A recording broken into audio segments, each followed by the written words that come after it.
பயங்கர ஒரு ட்ராலா போயிட்டு இருக்குங்க. அதாவது என்னன்னா, நான் வீட்டுல வந்துட்டு அதிகாரிகளை உட்கார வச்சு, நான் ஒரு பெரிய சோஃபால உட்காந்துட்டு பிளாஸ்டிக் ஷேர்ல வந்து உட்கார வச்சு அதிகாரிகளுக்கு வந்து ஒரு அவமரியாதை பண்ண மாதிரியும், அந்த மாதிரி வந்து நான் ஒரு எம்எல்ஏவா ஆயிட்டு எங்களோட கட்சி பேரையும் எங்களோட தளபதியோட பேரையும் வந்து நான் கெடுக்கிற மாதிரி வந்து நான் எடுத்து ட்ரால் பண்ணிட்டு இருக்காங்க.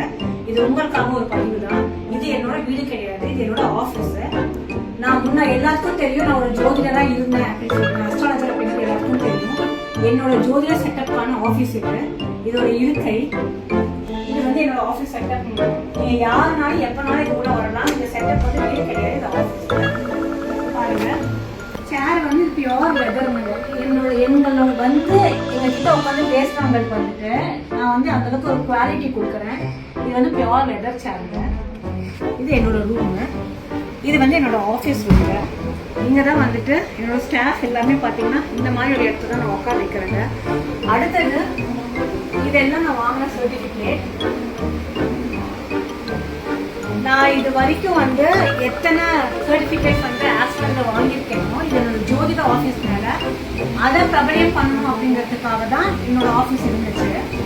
எனக்கு தளபதியால் ஒரு வாய்ப்பு கிடைச்சது வாய்ப்பு ஸ்கூலில் வரதுக்கு. நான் சோஷியல் ஆக்டிவிட்டாஸ் வந்து நிறைய பீப்புளுக்கு நிறைய சர்வீஸ் பண்ணியிருக்கேன். நான் அதை நம்மளோட தளபதியோட ஆட்சியில் பண்ணணும் அப்படிங்கிறதுக்காக எனக்கான ஒரு வாய்ப்பு அளிச்சாரு. அந்த வாய்ப்புக்கான இதுதான் இப்போ உட்காந்துருக்கேன். நிறைய பேர் வந்து இவங்க எம்எல்ஏ ஆயிட்டாங்க, பெரிய பெரிய பெரிய கிரேட் உட்காந்துருக்காங்க அப்படின்னு சொல்லிட்டுலாம் நிறைய மெசேஜஸ் வருது. அது ஏன் வந்து என் மேலே அவ்வளோ ஒரு ஃபோக்கஸோ ஒரு கோவமோ அப்படிங்கிறது தெரியல. இல்லை ஒரு பெண் வந்து வெளிப்படையாக வெளியில் வந்து ஷைனாகர் வந்து மக்களுக்கு பிடிக்கலையா அப்படிங்கிறது தெரியல. அதுக்காக தான் இந்த பதிவை போடுறேங்க. இது எல்லாமே என்னோட ஆஃபீஸ் செட்டப்பு. நான் யாரையும் வந்துட்டு எந்த அதிகாரியும் வீட்டுக்கு கூப்பிட்டு என்கரேஜ் பண்ணுறதும் கிடையாது. ஏன்னா எனக்கும் வந்துட்டு அரசியல் நாகரிகம் என்ன அப்படிங்கிறது தெரியும்.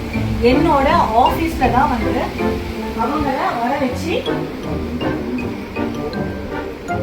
என்னோட ஆஃபீஸில் இருக்கையில் இருக்கும்போது தான் நான் பேசியிருக்கேன். ஏன் வந்து இப்போ இந்த டைம்ல பண்ணேன் அப்படின்னு பார்த்தீங்கன்னா, இன்னும் வந்துட்டு எங்களோட எம்எல்ஏ ஆஃபீஸ் வந்து ரெடி ஆயிட்டு இருக்கு. அதுக்கான பெயிண்டிங் ஒர்க் போயிட்டு இருக்கு. அது முடிஞ்சதுக்கு அப்புறம் நம்ம அங்கேயே ஷிஃப்ட் பண்ணிடுவோம். ஸோ யாரும் தவறாக நினச்சிக்க வேண்டாம். மக்களுக்காக மட்டும்தான் இந்த இடத்துக்கு வந்திருக்கேன். மக்களுக்காக மட்டும்தான் வந்து சட்டமன்ற ஒரு வேட்பாளராக எனக்கு ஒரு தளபதி ஒரு வாய்ப்புகள் கொடுத்தாருங்க.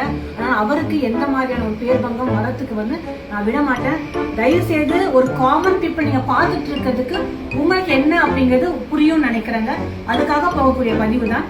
நன்றி, வணக்கம்.